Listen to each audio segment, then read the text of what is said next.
Soy Gabriela Ibarra, soy escritora. En el año 2015 publiqué una novela que se titula El Comensal, donde, entre otros temas, hablé sobre el asesinato y secuestro de mi abuelo Javier Ibarra, que era una figura muy conocida en su época. Yo creo que por eso ETA decidió marcarle como objetivo, porque fue alcalde de Bilbao durante varios años de la dictadura.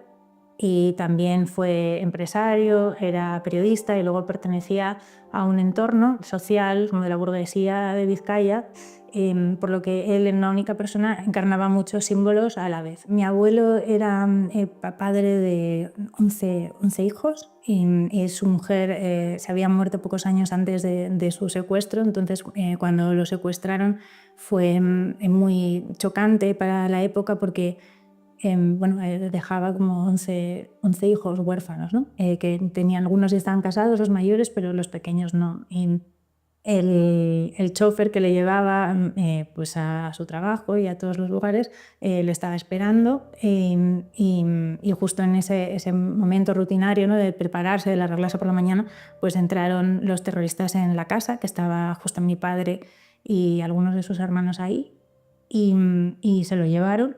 Y estuvo secuestrado pues un mes entero en un bosque. Lo trataron muy mal.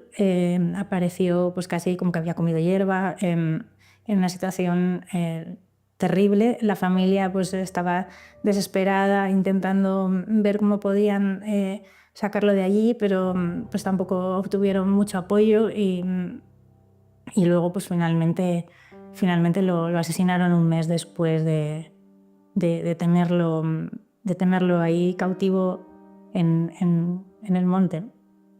En el periodo en el que mi abuelo estuvo secuestrado se celebraron las primeras elecciones democráticas. Esto es algo en lo que yo no caí al principio y de lo que nunca me habían hablado nadie, pero bueno, cuando se hizo justo la adaptación al cine, la directora cayó en ese dato, que es bastante relevante, ¿no? Por lo menos mi padre, por lo que me ha contado, que no me ha contado mucho del secuestro tampoco, yo sé que él estaba ilusionado. Mi padre es periodista y estaba muy ilusionado pues con el cambio político, y claro, pues le parecía que algo así, ¿no?, como un secuestro o un grupo terrorista, pues no tenía cabida en esta democracia. Y cómo lo vivieron, pues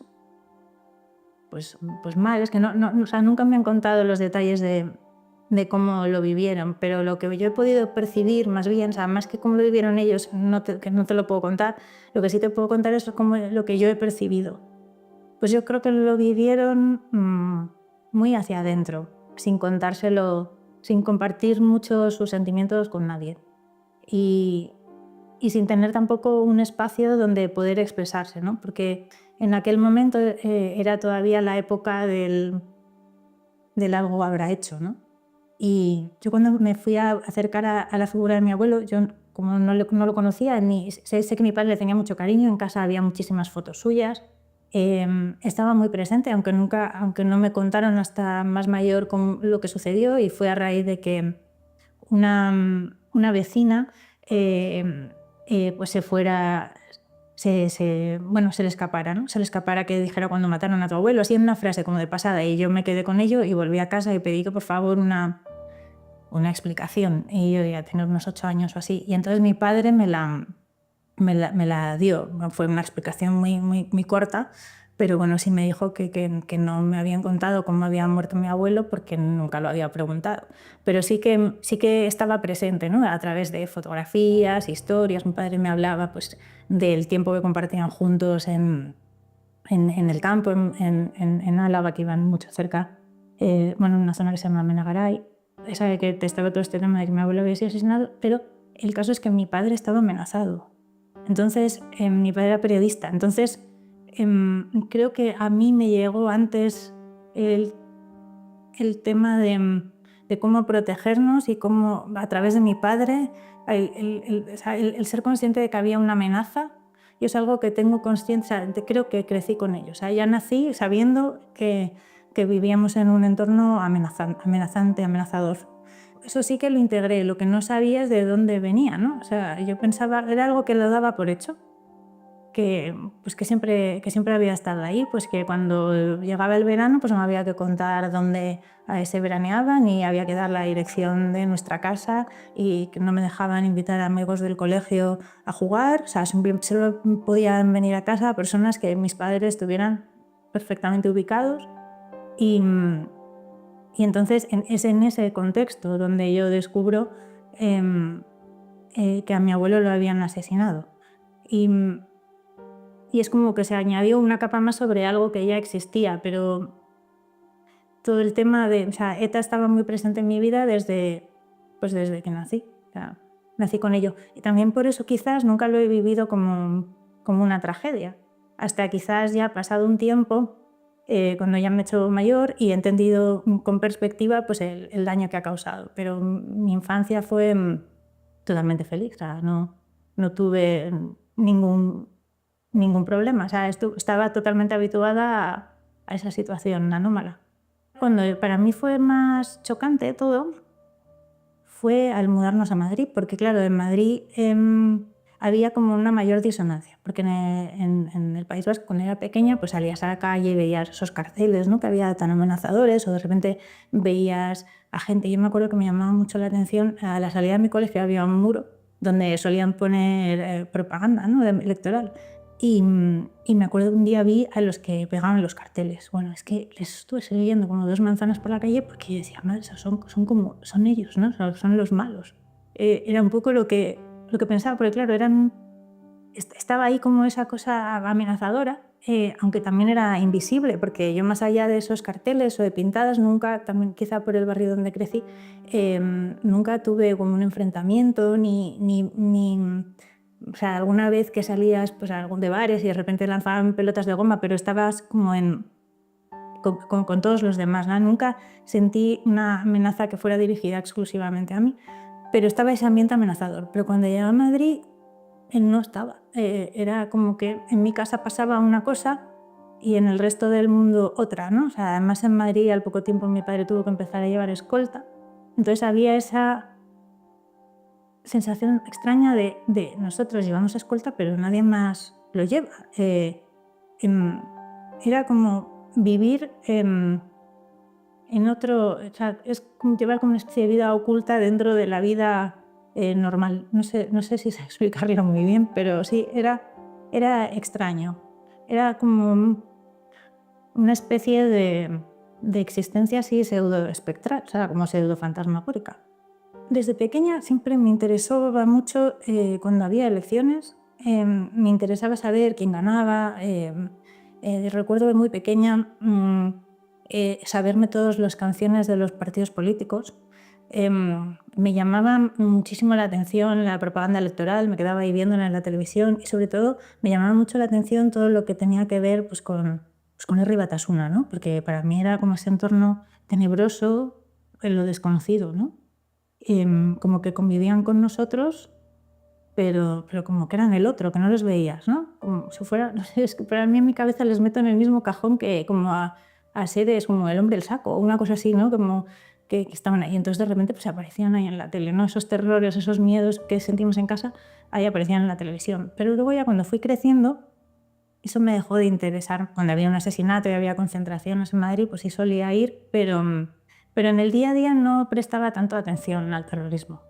Y luego, a pesar de que mi padre lleva la escolta y todo. Y luego el caso de mi abuelo, su asesinato, a mí me parecía una cosa como muy antigua. O sea, me parecía que era algo pues que había, aunque hubiera sucedido solo 6 años antes de que yo naciera, me parecía que era algo como de una época anterior, pues que, bueno, que ya no nos afectaba. Que pena no haberlo conocido, porque siempre me dio pena no haberlo conocido, pero bueno, que ahí se quedaba. No fue hasta que mi madre enfermó y mi madre me murió que decidí un poco reflexionar sobre cuál había sido la presencia de la muerte en mi vida. Cuando mi madre murió yo pensaba que su muerte había sido mi primera experiencia con la muerte. Y luego al ponerlo por escrito me di cuenta de que la muerte llevaba muchos años presente en mi vida, solo que no había sido capaz de verla porque estaba tan integrada, tan imbricada en todo, que no la había visto, que se había vuelto casi invisible, porque el asesinato de mi abuelo todavía seguía presente y luego también porque de alguna manera el escolta que llevó mi padre durante más de una década pues es una presencia de la muerte, ¿no?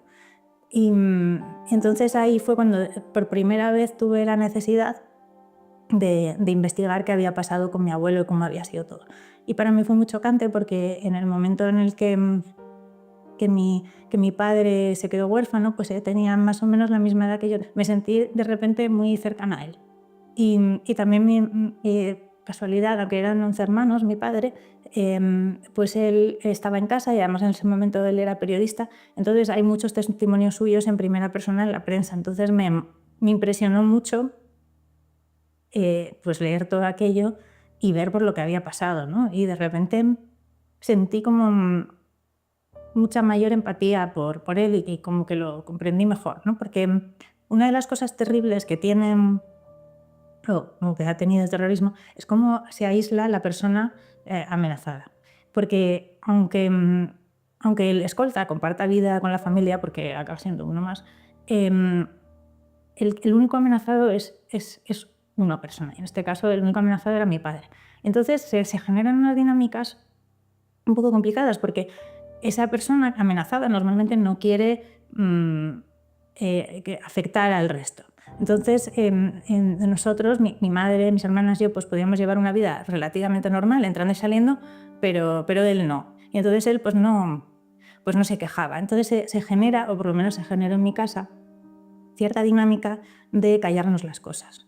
Entonces, cada vez que teníamos un problema, pues estaba esta tendencia pues al no quejarse, al no contar demasiado, que yo creo que viene un poco de ahí, de este silencio.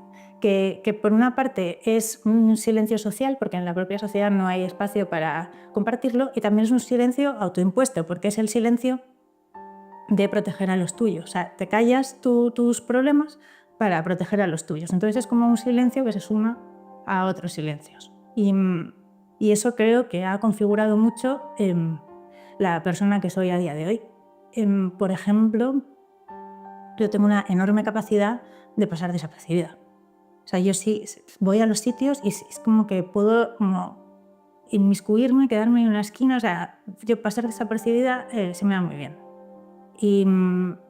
Y como la discreción, aunque con los años he trabajado, o sea, bueno, publicar un libro no es muy discreto, pero que me cuesta un poco ocupar el espacio público, por decirlo de alguna manera, porque siempre me han dicho que lo mejor era no salir por ningún lado y ser discreto, porque durante unos años de mi vida eso fue muy importante porque te podía salvar la vida, ¿no? Si estabas amenazado, pues lo último que querías es que tu nombre saliera mucho en prensa o que salir en ningún lado, ¿no? Lo que quieres es que se olviden de ti. Y bueno, eso es algo con lo que, de alguna manera, es una secuela con la que aún lidio a día de hoy. Yo como hija, sí, callándome por imitación. Por eso, cuando se dice lo de no actuaron, no hicieron, o sea, está claro que siempre en la medida de lo posible hay que actuar y hay que hacer, pero yo me siento mal señalando a nadie porque es que era muy difícil hacerlo. O sea, tenías que tener una valentía. O sea, yo creo que o te afectaba directamente o debías de ser una persona con una valentía o una conciencia de la injusticia muy grande para realmente dar un paso adelante. Porque o sea, el entorno promovía el silencio, o sea, incluso para los propios amenazados y los propios familiares de los amenazados. Cuando empecé a escribir el libro, yo bueno, al principio no sabía muy bien qué estaba haciendo. Yo quería escribir sobre la muerte de mi madre y dando vueltas acabé ahí de forma involuntaria, ¿no? Porque yo creo que al final, si quería profundizar un milímetro en mi vida, pues el terrorismo tenía que aparecer, porque realmente había configurado mi vida de arriba abajo y yo creo que a día de hoy aún lo hace. Y uno de los miedos que tenía era que al investigar sobre la figura de mi abuelo, pues encontrara cosas que no me gustaran, ¿no? O sea, que igual mi abuelo no hubiera sido una persona demasiado ética, ¿no? No sabía. Y la verdad que lo que me sorprendió fue todo lo contrario, ¿no? Era una persona que estaba muy involucrada en el tema de la protección de menores y era un filántropo.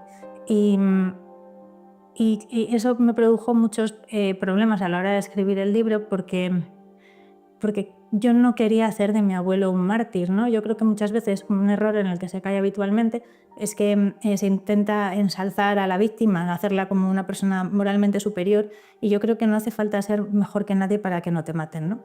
Y entonces eso me parecía muy importante. Por eso a la hora de escribir sí que tuve que dejar de lado más aspectos de la personalidad. Uno, porque yo no lo conocía lo suficiente.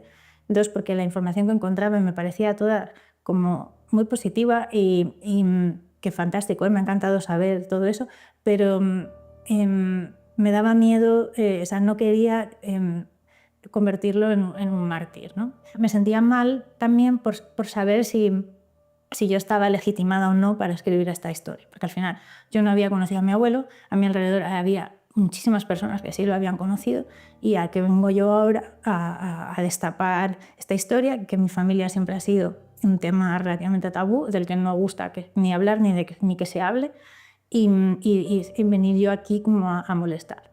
Entonces todo esto sí que me generó muchos dilemas morales, muchos debates. Y entonces decidí centrarme sobre todo en cómo mi abuelo se enfrentó a la muerte y en su muerte, de lo poco que pude leer en la prensa. Durante su cautiverio, pues él pudo mandar una serie de cartas a la familia. Y entonces ahí pude conocer un poquito mejor pues cómo él se estaba enfrentando a la muerte y cuál era su personalidad. Y lo que más me llamó la atención fue cómo lo hizo desde la humildad, que luego he estado pensando mucho, o sea, cuando pienso en cómo me gustaría morir a mí, aunque parezca mentira, pienso en mi abuelo, que probablemente tuvo una de las muertes más horrorosas que se puede tener, y es secuestrado y asesinado, y lejos de los suyos, ¿no? Pero sí que creo que él afrontó dentro de esa situación terrible, él la afrontó pues de la mejor manera que él podía hacerlo en esa situación, que era asumiendo pues bueno, que el destino no estaba en sus manos, y él era una persona muy religiosa y se refugió allí, y como desde la humildad, ¿no? De me pongo en manos de la voluntad de Dios. Que también siendo religioso podía haber, no sé, pedido un milagro, pero no pidió eso. Él entiendo que él no se consideraba tan importante como para que nadie lo rescatara. Y esa manera de afrontar la muerte para mí es muy inspiradora, porque aunque se murió en esa situación terrible, sí que tengo la sensación de que en cierta manera murió en paz, ¿no? Como con la conciencia tranquila y de forma sencilla. O sea, publicar el libro fue una experiencia muy bestia, porque claro, algo que siempre se había llevado en secreto en casa, de repente lo hago público, y el libro tiene muchísimo éxito, cosa que yo no esperaba. Entonces, pues me empiezan yo que nunca había hablado de este tema, y antes he dicho que me gustaba estar como en un rincón de la habitación y pasar desapercibida, de repente me entrevistan en una semana pues no sé, todos los medios que se te puedan ocurrir de este país. Y voy a Bilbao de viaje y me entrevistan 13 medios en un día. O sea, incluido, no sé, todo lo que te puedes imaginar. Y claro, yo no tenía un discurso armado ni nada, o sea, yo solamente estaba contando mi vida, entonces me sentía como muy desprotegida, porque sí que he sentido que, claro, hay como una serie de fuerzas hacia donde te quieren tirar, ¿no? Muchas veces tú pones tu vida delante y cuentas tu experiencia, pero hay como ciertos intereses, ¿no? Políticos, que eso es muy pesado para las personas que vivimos esto. Porque te intentan muchas veces fagocitar tu historia en favor de una serie de intereses pues que muchas veces no compartes, o compartes pero tampoco quieres meterte ahí en ese momento. Y eso fue muy desconcertante, y a mí me generó muchísima ansiedad. Es complicado cuando se mezclan lo público y lo privado, ¿no? Porque para ti quien se ha muerto es tu abuelo, o tu padre, o tu hermano, o quien sea. Pero a la vez, cuando sucede un atentado, esa muerte que para ti es tan íntima y que tú vives con tanto dolor, también pertenece a la historia de un país, y es algo sobre lo que todo el mundo tiene una opinión y algo que decir, y eso muchas veces es muy pesado y muy desconcertante también para los familiares. Yo creo que es importante que se hagan ejercicios como este de memoria. Sobre todo creo que es importante que se hagan bueno, que de todos lados, ¿no? Desde las instituciones, fundaciones, me parece muy importante, porque luego a nivel individual, bueno, yo sí que creo que cada uno elabora sus duelos como buenamente puede. Entonces tampoco puedes obligar a alguien que recorra caminos que no quiere recorrer. Pero sí que creo que habrá muchas personas que en algún punto de su vida se den cuenta de que parte de lo que son a día de hoy está marcado por cosas que sucedieron en el pasado, ¿no? Pues como puede ser en España el terrorismo o como ha podido ser antes la guerra civil. Y es muy importante que haya testimonios y que haya obras y que haya material para que cuando esas personas, que probablemente sean muchas, tengan dudas de quién son, pues tengan recursos y puedan acceder a películas, puedan acceder a libros, puedan acceder a documentales que les ayuden a entender quiénes son y de dónde vienen, ¿no? A mí me parece fundamental. Y luego también diría a la gente más joven, que yo también soy joven, ahora, bueno, yo todavía me sigo considerando joven, pero ya tengo 41, y es que cuando yo tenía 18, 20, 28 incluso, que me creía que no tenía nada que ver con mi familia, que yo era una persona diferente. Y al final estamos todos metidos en un sistema, venimos de donde venimos y nuestras raíces nos marcan muchísimo más de lo que creemos, y que es algo que quizá a medida que vamos creciendo pues vamos descubriendo. Entonces, si venimos de un país o de una región donde han ocurrido determinados actos de terroristas, violentos, pues eso, quieras o no, te ha marcado. Y entonces yo creo que es importante saber de dónde venimos para intentar no repetir los errores del pasado y también pues para descubrir quiénes somos y quizá para entender mejor por qué nuestros padres o nuestros abuelos en determinadas ocasiones han actuado de una u otra manera, porque